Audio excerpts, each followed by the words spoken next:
Hi.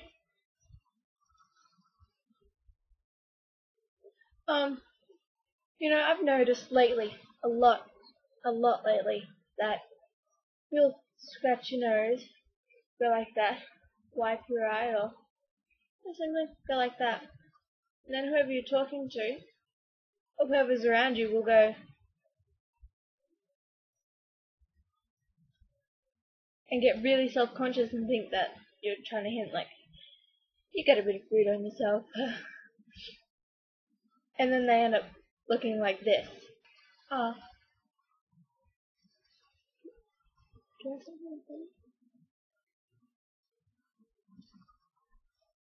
I know, right? It's a bit embarrassing. So then, and then if like your nose gets itchy again, you go to scratch it again and you think, whoa, I can't do that. So then they'll think that they've got something on their face again. So you can't. Um,